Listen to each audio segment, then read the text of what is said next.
Hello friends, welcome back to our channel. আজ আমি শীতকালে দেখো লঙ্কার আচার বানিয়ে তোমাদেরকে দেখাচ্ছি। খুব সুন্দর শীতকালে লঙ্কার আচার বানিয়ে খেতে খুব ভালো লাগে। কিভাবে তৈরি করছি দেখে নাও।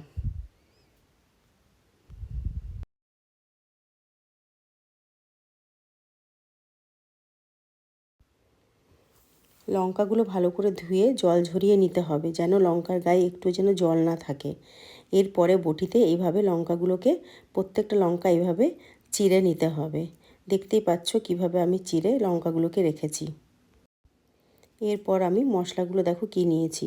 2 চামচ মৌরি, হাফ চামচ মেথি, 1 চামচ সাদা সর্ষে, 1 চামচ জিরে, 1 চামচ ধনে, গোটা ধনে আছে। দেখতেই পাচ্ছ মশলাগুলোকে সব একসাথে নিয়ে আমি মিক্সিতে গুঁড়ো করেছি, কিন্তু খুব মিহি হবে না, আধা আধা গুঁড়ো হবে। দেখতেই পাচ্ছ কিভাবে গুঁড়োটা করেছি। এরপরে কড়াইয়ে সর্ষের তেল, ধোঁয়া ওঠানো সর্ষের তেলটা গরম করে নিতে হবে, দিয়ে ঠান্ডা করতে হবে। এই যে লঙ্কাগুলো কেটে রেখেছি সেগুলো একটা প্লাস্টিকের বোলের মধ্যে নিয়ে পরিমাণ মতো নুন, হলুদ, কাশ্মীরি লঙ্কার গুঁড়ো দিয়ে দেবো।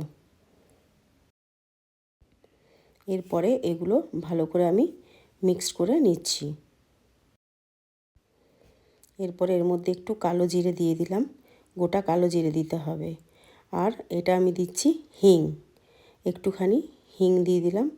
এরপর ভিনিগার 1 চামচ, প্রথমে ভিনিগার দিলাম, আবার 1 চামচ ভিনিগার দিচ্ছি, দিয়ে মিক্সড করছি।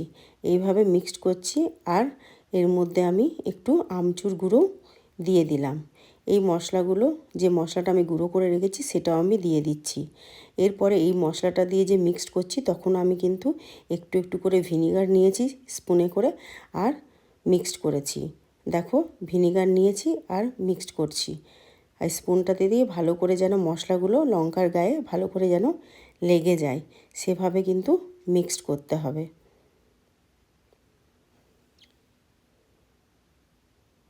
দেখছো ভিনিগার নিচ্ছি আর মিক্সড করছি।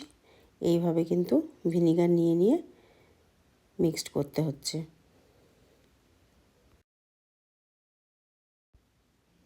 এরপরে যে তেলটা আমি ঠান্ডা করে রেখেছিলাম সেই তেলটা আমি এই লঙ্কাটার মধ্যে সমস্ত তেলটা আমি দিয়ে দিচ্ছি, দিয়ে ভালো করে মিক্সড করছি। আবার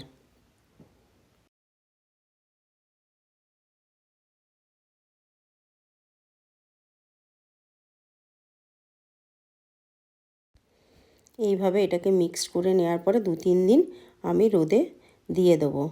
দেখছো 2-3 দিন রোদে দেওয়ার পরে একটা খুব সুন্দর একটা স্মেল ছাড়বে। এবারে কাঁচের একটা বয়াম নেব, তার মধ্যে আমি দেখো চামচে করে সমস্ত আচারের মশলাটা সমেত লঙ্কাটা ভরে দিচ্ছি। এইভাবে রেখে দিলেই তোমার আচার রেডি।